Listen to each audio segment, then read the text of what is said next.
Hi everyone, we'll be starting a topic today and the name of the topic is chemical kinetics. Chemical kinetics is just a chapter in 12th class, but it's a branch in chemistry in which we deal with the speed of reactions. So as you can see, chemical and kinetics. So kinetics what means for motion.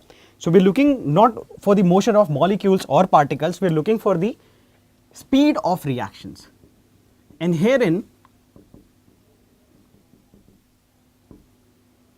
we're going to call speed of reaction as rate of reactions. Now, you must have seen a lot of physical changes or chemical changes which might be happening at a slower rate or at a faster rate. Just like let me take like soaring of milk. It's a slow process, but there are other reactions. Like for example, if I take HCl aqueous solution in a beaker and I put NaOH aqueous solution in that particular beaker, it immediately reacts. It immediately neutralizes the solution, right? Or for example, if I take let's suppose if I take NaCl aqueous solution and I pour in silver nitrate aqueous solution, immediately you will see a white precipitate at the bottom immediately, which means that this reaction between silver nitrate aqueous solution and NaCl aqueous solution is happening almost instantaneously, which is leading for the formation of precipitate of AgCl and leaving behind NaNO3 in the aqueous solution. Now, so this reaction is pretty fast, but if I look at the other reaction, like for example calcium carbonate, if I'm heating calcium carbonate, it decomposes into calcium oxide and carbon dioxide. This reaction in comparison to the previous reaction is relatively slow. Now, we define the rate of reaction into three categories. One is very fast reaction or simply fast reactions. Another are slow reactions. These reactions take often very long time, and there are third is moderate speed reactions. So in the scope of our chapter, we do not study very slow reactions. We do not study very fast reaction or instantaneous reaction. We study moderate reaction. In fact, 97% of the reaction falls into this category. Now, let's understand what is rate of reaction.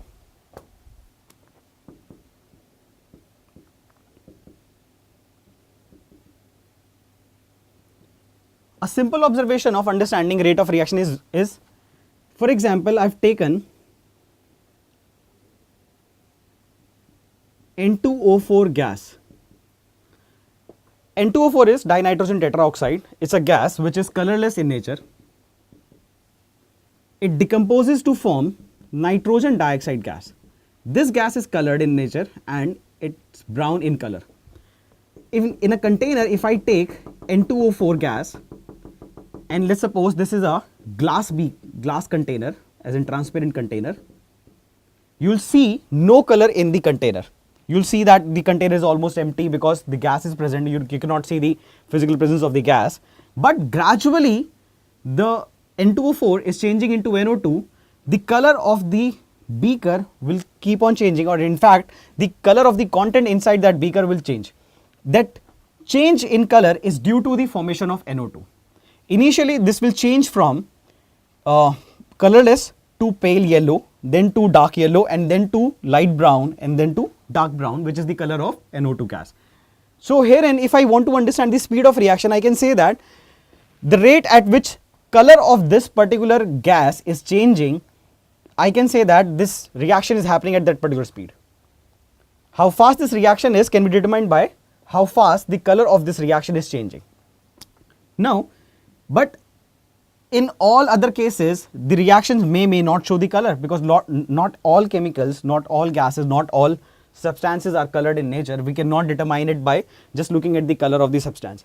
But yes, this is giving us one of the quantity, that the number of molecules of N2O4 converting to NO2 is giving us an idea of how fast N2O4 is converting to NO2. Like for example, 2 molecules are going per second to form NO2. So 2 molecules going per second, 4 molecules of NO2 are forming per second.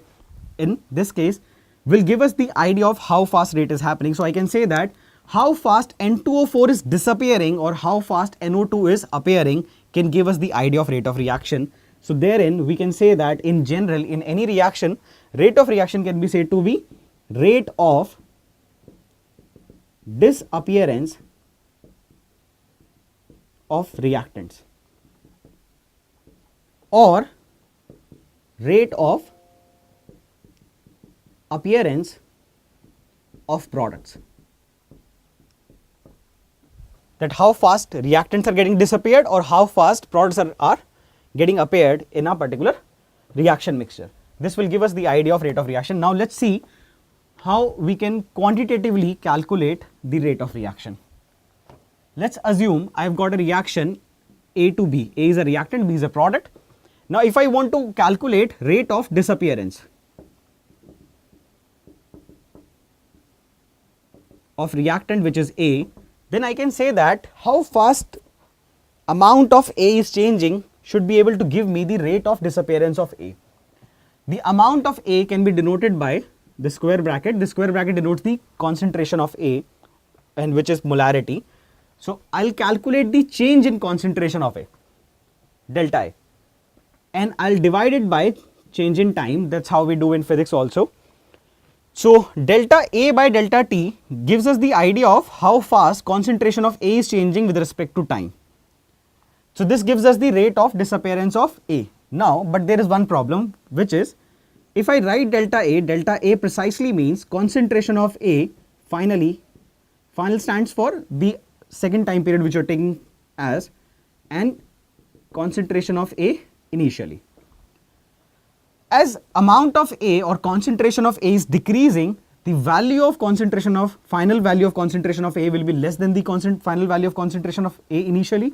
This term will come out to be negative, and hence your rate value will be negative. In physics we take negative sign as like the direction is changing, but herein in chemistry we do not take rate to be negative because there is nothing like direction concept which is happening here.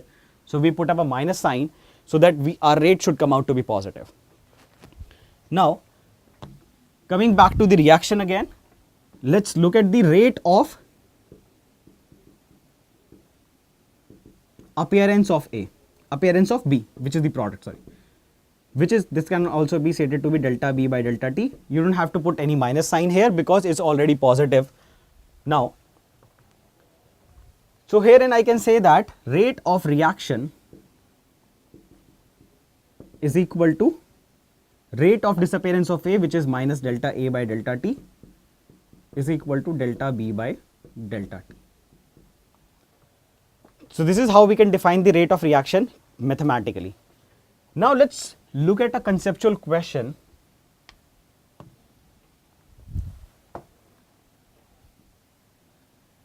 If I have a reaction A forming 2B, now this is representing that A is some reactant, B is a product, wherein stoichiometric coefficient of A is 1 and stoichiometric coefficient of B is 2, which means that one molecule of A on reaction is producing 2 molecules of B, or whatever the number of molecules of A reacts, double the amount of B will get produced. In this case, if I say that rate of reaction is minus delta A by delta T is equal to delta B by delta T, will this be correct or not? Is this correct or not? This is the question. Often we feel that yes, this must be correct because this is the rate of disappearance of A, this is the rate of disappearance of appearance of B, but this is not correct because if you look at it logically, like for example at T0 I have taken 1 mole of A, 0. At T is equal to 1 minute, let's suppose this reaction finishes in 1 minute, this got disappeared completely and this formed 2 moles. So if I look at the numbers, I can say that 1 mole of A reacted in 1 minute, but 2 moles of B appeared in 1 minute. So rate of appearance of B is 2 moles per minute, and rate of disappearance of A is 1 mole per minute. So as I can see clearly, the two are not equal. So what is exactly lacking here in the definition or in the defining of this particular thing is that rate of reaction is related to rate of disappearance of reactants and rate of appearance of product. It may not be equal to them.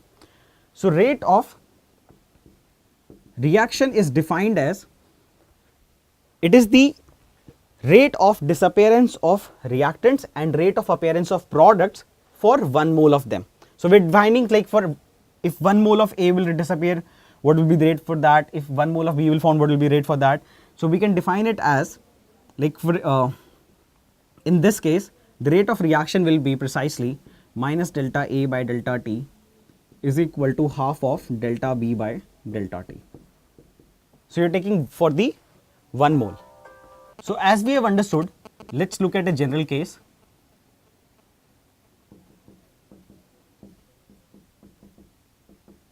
Now herein, rate of reaction can be said to be 1 by A of minus delta A by delta T is equal to 1 by B of minus delta B by delta T is equal to 1 by C of delta C by delta T is equal to 1 by D of delta D by delta T. Right. So this is rate of disappearance of A. This is rate of disappearance of B, and this is rate of appearance of C, and this is rate of appearance of D. So there is a relation between rate of reaction and rate of disappearance and rate of appearance of reactants and products. They are not exactly equal to each other. They are only equal to each other if the stoichiometric coefficient of the particular reagent is 1. As simple as that. Now herein, as I can see that the rates I have defined is in terms of delta of concentration of some species with respect to change in time. But this average rate may not give me the right picture of the rate of reaction, because if, for example, a reaction starts with a speed of, like, for example, 0.1 moles per second, but gradually the speed of the reaction decreases to, for example, 0.05 mole per second. So the speed of the reaction is changing, then average will give me the average value. It will not give me the how exactly rate of reaction is changing with time. So we have to define a new concept called instantaneous rate.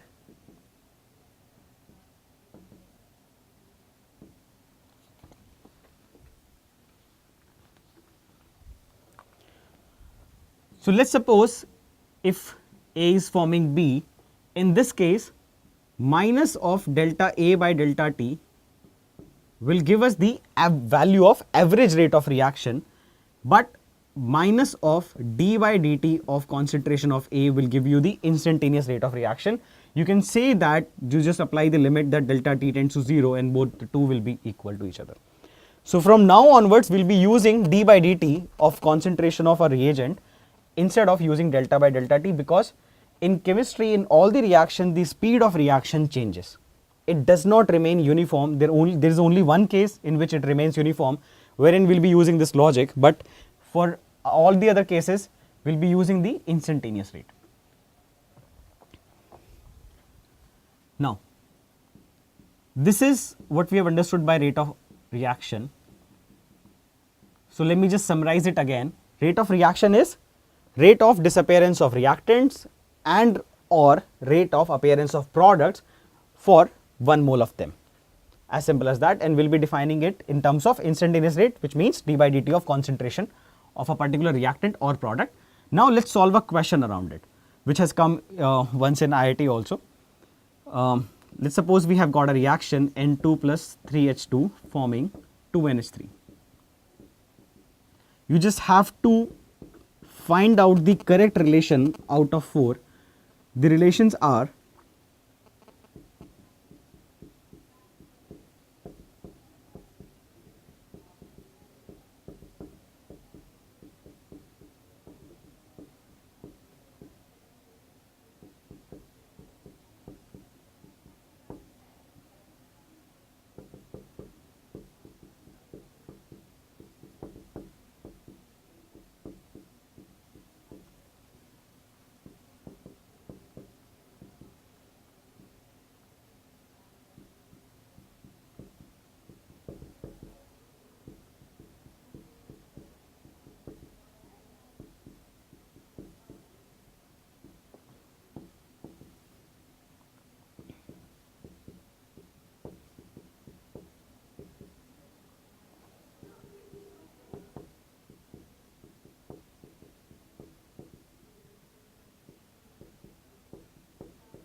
So as you can see, this relation is not correct because one is we haven't used the stoichiometric coefficient, and second is there is no negative sign which is being used here. The signs have been used appropriately because this is the rate of disappearance of nitrogen and this is the rate of disappearance of hydrogen and rate of appearance of ammonia. Signs have been used appropriately, but the stoichiometric coefficients are not used here.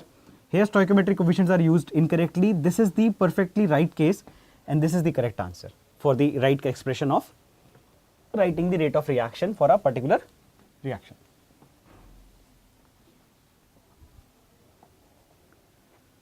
Now let's see on what factors rate of reaction depends.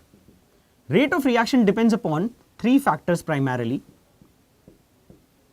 One is concentration of reactants.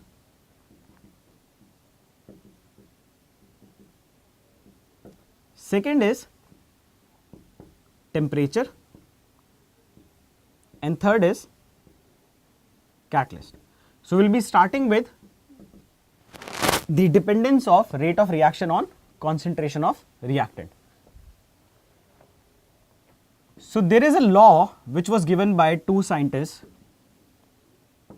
Goldberg and Waage, who explained the dependence of rate of a reaction on the concentration of reactants, and this law is primarily an experimental law.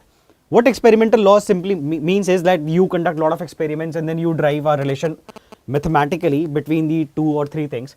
So herein what they figured out that if you have a reaction like this is a balanced chemical equation where capital A, capital B, capital C and capital D are reactants and products. Small a, small b, small c and small d are stoichiometric coefficients which are balancing this equation. Now if we have to find out the rate of reaction, so according to the law says that rate of a reaction depends upon the concentration of reactants raised to the power their respective stoichiometric coefficients in the balanced chemical equation. To remove the proportionality constant, so we add k, wherein this k is called rate constant, right? So in rate constant is what is also called specific rate constant, it's also called velocity constant. Rate constant can be simply defined as the rate of reaction when the concentration of each reactant is taken as unity. Unity means 1 molar, so I take 1 molar, 1 molar, so K will become equal to rate of reaction. So rate constant is equal to the rate of reaction when concentration of all the reactants are 1 molar. Now, so this law explains how concentration of reactants impact the rate of reaction. This law was very useful and can be applied to various cases. For example, if I've got this reaction, I can say that rate of reaction is equal to rate constant of this reaction K into concentration of nitrogen ki power 1 and concentration of hydrogen ki power 3. But after working on various reactions, people afterwards figured out that this law is valid to certain reaction and not valid to certain reactions. So this concept is not 100% true. Now what is the flaw in this concept? The flaw in this concept is not the dependence of that rate of reaction does not depend upon concentration reactant. No, it does depend, but the power here which we have used here are stoichiometric coefficients. This may or may not be true. So then experimentally people figured out a new law, and the law is rate law. What is rate law? Rate law says that if you have a balanced chemical equation of this kind, then rate of reaction depends upon the concentration of reactant raised to the power some numbers, let's suppose alpha and beta. And if you remove the proportionality, you will put up a constant K, which is the rate constant again. So alpha and beta are the experimentally determined numbers.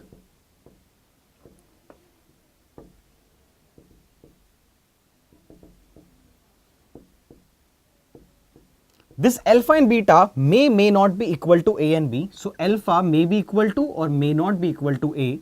Beta may be equal or may not be equal to B. right? So they may be equal, they may not be equal. Whether they'll be equal or not, we can determine only experimentally. We cannot say it just by looking at the reaction. So this is what the law is, the new law. But this is, as I can see, is very similar to law of mass action. The only thing which has changed is these numbers. These numbers has got special name. Alpha is called as order with respect to A. Order with respect to the reactant whose power it is. Beta is order with respect to B. And alpha plus beta are called overall order of the reaction.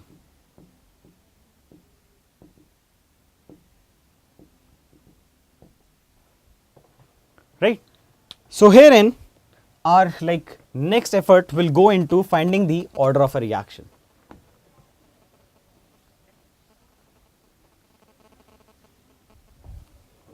So let's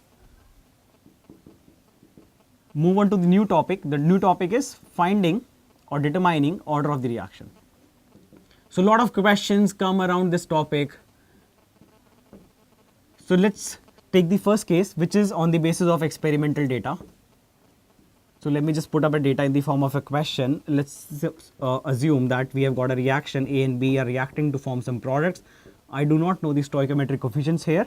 So we conducted 3 experiments and we took initial concentrations of A and B, A naught, B naught, and we identified their initial rate. Let's assume that this value is 0.1 molar in case of experiment 1. This is 0.2 molar and this is 5 into 10 to the power minus 3. This is 0.2 molar, this is 0.2 molar, this value is 10 to the power minus 2. This is 0.1 molar, this is 0.4 molar, and this value is 2 into 10 to the power minus 2. Now, you have to find the order and rate constant of the reaction. A simple approach which can be built around in solving this question is that I consider a rate law for this reaction, which is rate of reaction is K into concentration of A ki power some number alpha, which I do not know, and concentration of B ki power beta. I have to find out the value of K, value of alpha, and value of beta. So these are the 3 things which I have to find out here: orders and rate constant. So I've got 3 cases where this is the case 1, this is the case 2, and this is the case 3. Let's apply this data to 3 cases. So for case 1, rate is 5 into 10 to the power minus 3 is equal to K into concentration of A is 0.1 ki power alpha, 0.2 ki power beta. Second case is 10 to the power minus 2 is the rate, concentration of A is 0.2 and concentration of B is 0.2. Third case is 2 into 10 to the power minus 2 is equal to K into 0.1 ki power alpha, 0.4 ki power beta. So I've got 3 equations and 3 variables. I can just divide them and solve. But it's a tedious method because it will take a lot of time. Another thing which you can do is you can see the relation between these values. Let's suppose if I write it like this and if I write it like this, there is no harm, but I can see this value is getting doubled and this value is getting doubled here and this value is getting quadrupled. Now, if I use a simple mathematical equation, for example, y is equal to x ki power 1. Now, if I put the value of x to be 2, y will be 2. If I put the value of 4, y will be 4. Now, let me take another equation, y is equal to x ki power 2. If I take the value of x to be 2, y will be 4. If I take the value of x to be 4, y will be 16. Herein the difference you can see is, if you double the value of x, the value of y will get double. If you double the value of x, the value of y will get quadrupled. Now let's see here. If I consider the case 1 and case 2, the concentration of B has not changed.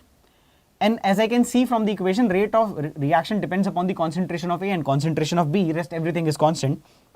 So if B has not changed, rate will change only and only because of A.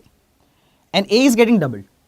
And as I can see, rate is also getting doubled. So isn't it this case wherein if concentration is getting doubled, the rate is getting doubled. So it's a linear relation, which means the value of alpha is 1. If I look at the case 1 and case 3, the value of rate is getting quadrupled. But before that, let's see how A is changing and how B is changing. A is remains constant, so which means that A will not affect the rate of reaction in considering the case 1 and case 3. B is getting doubled. On B is getting doubled, rate is getting quadrupled, which means it is this case wherein it's a quadratic relation between the two. When concentration of B is getting doubled, but rate of reaction is getting 4 times. So these are the value of orders. Now just put any of the value here in and you'll be able to know the answer. So the orders have been determined here in this question. You just need to know the value of K. So let's probably apply the first case 10 5 into 10 to the minus 3 is equal to K constant to 0.1 power 1, 0.2 power 2 and just solve it for the K. That's it.